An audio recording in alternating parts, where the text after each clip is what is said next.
أعوذ بالله من الشيطان الرجيم قال ذلك بيني وبينك أيما الأجلين قضيت فلا عدوان علي والله على ما نقول وكيل رب اشرح لي صدري ويسر لي أمري واحلل عقدة من لساني يفقه قولي فالحمد لله والصلاة والسلام على رسول الله وعلى آله وصحبه أجمعين ثم أما بعد.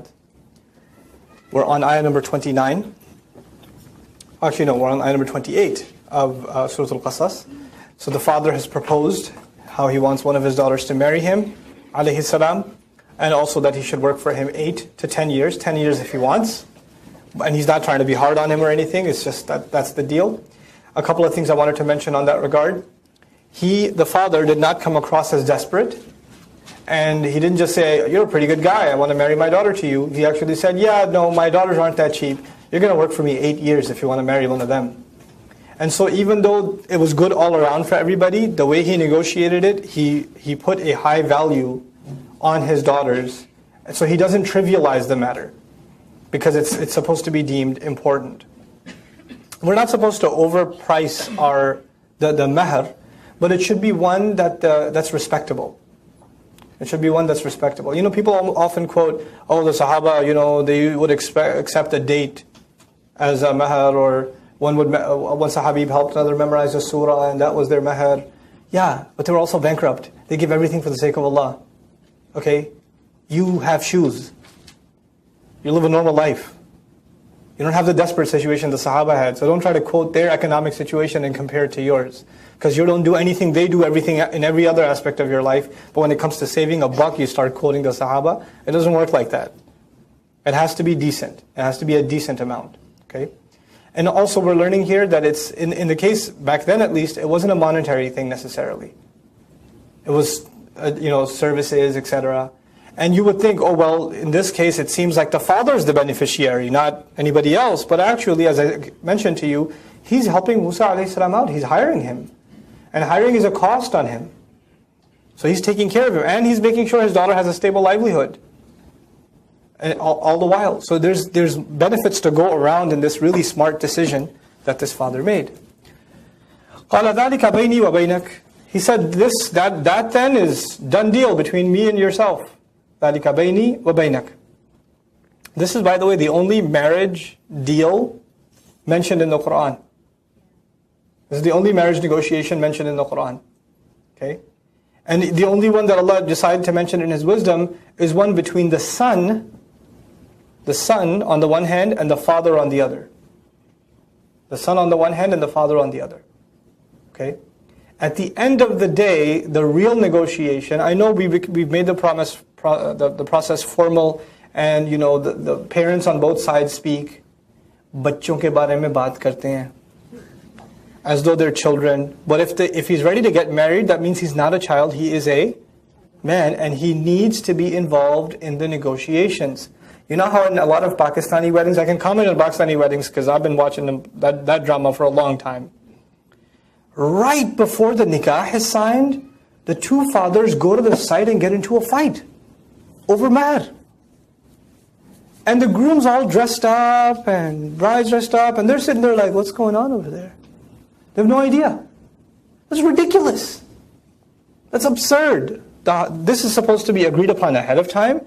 You don't sign it, you don't fight about it that day. It's so ugly. And when the time for it comes before, we don't want to talk about that. Don't worry about it. We don't have to talk about that stuff. Family, let's be happy. You're not going to be happy that day. You're going to create a scene. Come on.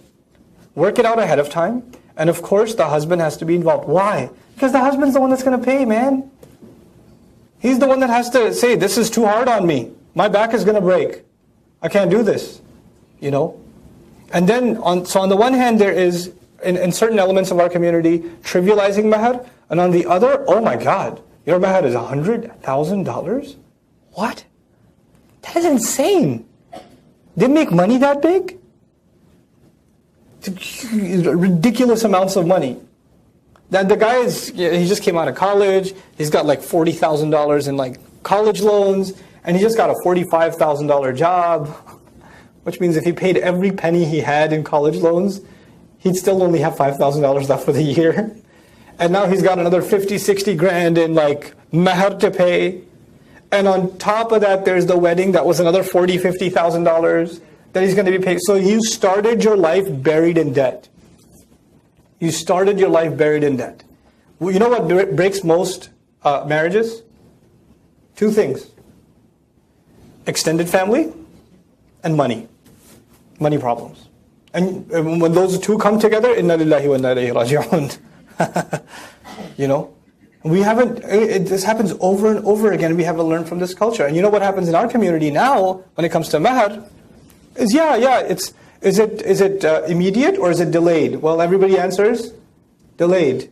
Yeah, you know what that means in the mind of the husband now? Mentally he's prepared. Delayed means never. Just whatever, we'll put it off. Forget about it. Don't even worry about it.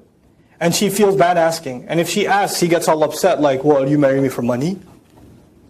I don't love you enough? Don't you see I'm working hard? It has nothing to do with it, dude. You signed the paper. And this is a contract binding by Allah, mithaqan ghalidha. And this is a critical component of that contract. You can't trivialize it. You can't make her feel bad about it. It's her money. It's not yours. You're not giving her a gift. This is mandated now. It's a religious mandate. You don't feel feel bad that you gave Allah zakat. You owe it to Him. It's His, it's not yours. You know? You don't feel like you're giving your employee, doing him a favor by giving him his paycheck. He earned his money. It's his money. It's not yours anymore. It's his money. You know? The same way, mahr is her money. You can't touch it. You have to give it. So don't agree to a ridiculous amount. You know, the poetry we learned in Dream Program, I'm reminded of, إِذَا قُلْتَ فِي شَيْءٍ نَعَمْ فَأَتْمِمْهُ فَإِنَّ نَعَمْ دَيْنٌ عَلَى الْحُرِّ وَاجِبُ وَإِلَّا فَقُلْ لَا تَسْتَرِحْ وَتُرِحْ بِهِ كَأَنْ لَا يَقُولَ النَّاسَ أَنَّكَ كَاذِبُ. If you say yes to something, then finish it, do it. Because yes is a loan, yes is like a loan agreement hanging over the neck of a decent person. It's like, I have to do it, I have to do it. If you're decent, then that yes means it's hanging over you. وَإِلَّا, if you can't do it, فَقُلْ لَا, then just say no. So that people don't go around saying you're a liar. You lose your decency when you don't fulfill your word.